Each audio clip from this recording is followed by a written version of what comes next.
Anggota Komisi 6 DPR RI Dapil Bali Gede Sumarjaya Linggih yang akrab disapa Demer kembali terpilih untuk kelima kalinya di DPR RI daerah pemilihan Dapil dari Partai Golkar. Demer mengantongi suara 100.747 suara dan mengamankan satu kursi untuk Golkar Bali ke DPR RI. Ini berarti ada penurunan satu kursi Golkar untuk DPR RI dibandingkan hasil pemilu legislatif Pileg 2019. Terkait hal itu, Demer mengatakan bahwa Pileg 2024 memang cukup berat karena partai-partai mulai bergerak.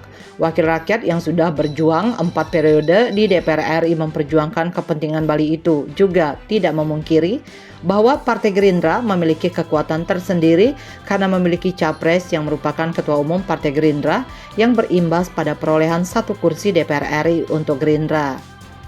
Yang lebih mengejutkan lagi, Partai Nasdem yang kader-kadernya begitu gencar berjuang untuk meraih satu kursi DPR RI Dapil Bali. Selain itu, juga ada beberapa kader Demokrat yang secara militan terus bergerak untuk menduduki kursi DPR RI. Inilah yang kemudian menyebabkan Partai Golkar dan PDI Perjuangan di Bali yang dulunya mendominasi harus mengalami penurunan dalam jumlah kursi di DPR RI. Dalam hal ini PDI Perjuangan dan Golkar masing-masing turun satu kursi. Namun dalam perolehan suara Partai Golkar berada di posisi kedua.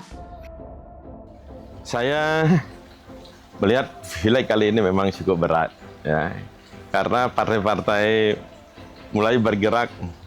Ya, tidak saya pungkiri Gerindra mempunyai kekuatan karena dia ada presidennya yang sangat mengejutkan juga. Ada Nasdem yang begitu gencar kadernya untuk berjuang. Begitu juga saya melihat turunnya ada beberapa kader Demokrat yang potensial yang sangat kencang juga, yang akhirnya menyebabkan kita di partai yang dulunya mendominasi antara partai PDIP dan Golkar akhirnya turun.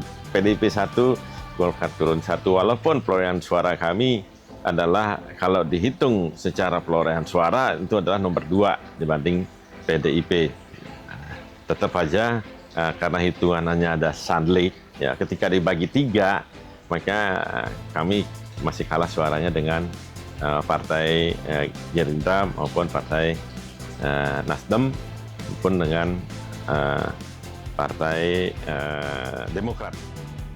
Lebih lanjut, Demer mengatakan ia sendiri mendapat 100.747 suara. Jumlah tersebut turun 15.000 jika dibandingkan dengan perolehan suara pada Pileg 2019. Kebetulan juga dalam Pileg 2024 ini, Demer mendapatkan nomor urut 2. Selain juga memang persaingan yang benar-benar ketat pada Pileg tahun ini. Wakil rakyat yang dikenal getol, memberdayakan dan membantu pelaku UMKM ini berkomitmen untuk terus berjuang dan bekerja untuk rakyat, termasuk tentang ekonomi yang masih sangat timpang. Kondisi ini menurut Demer telah memicu terjadinya urbanisasi, selain juga banyak masyarakat yang justru termarginalisasi. Harapan saya ke depan tentu saya tetap akan berjuang. Pertama, perjuangan saya adalah tentang ekonomi Bali. Ekonomi Bali yang sangat timpang, ya. Kemudian akibat ketimpangan daripada ekonomi Bali ini banyak urbanisasi, kemudian banyak juga yang termarginalisasi.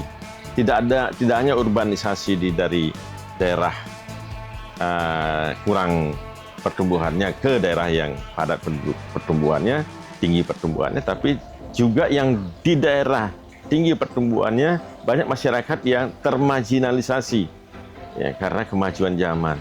Jadi mereka yang rakyat yang kelas bawah di sini termarginalisasi, pindah ke kabupaten yang lain yang lebih rendah, yang lebih murah. Pemerataan pertumbuhan inilah yang akan menjadi konsen perjuangan Demer di DPR RI, baik melalui program-program pemerintah di bidang infrastruktur maupun program-program bidang lainnya. Politisi Golkar asal Desa Tajun, Kecamatan Kubu Tambahan, Kabupaten Buleleng itu juga berkomitmen untuk mengurangi Gini rasio atau ketimpangan antara si kaya dan si miskin di Bali, termasuk juga memberikan pendidikan yang lebih memadai kepada masyarakat yang kurang mampu sehingga Gini rasio tersebut tidak terlalu tinggi. Kita akan berusaha untuk mengurangi Gini rasio, ketimpangan antara si kaya dan si miskin. Termasuk bagaimana kita memberikan pendidikan yang lebih memadai kepada yang kurang mampu, sehingga nantinya ketimpangan ini Gini rasionya tidak terlalu tinggi, dan memang itu cita-cita kita bersama, yaitu mari kita maju bersama, sejahtera bersama, ya makmur bersama di negeri yang kita cintai ini. Nah, oleh karena itu di situ fungsi kontrol daripada DPR yang akan saya lakukan terus-menerus, ya saya akan suarakan terus-menerus ketika ini belum bisa mendekati sempurna. Bali 1 mengabarkan,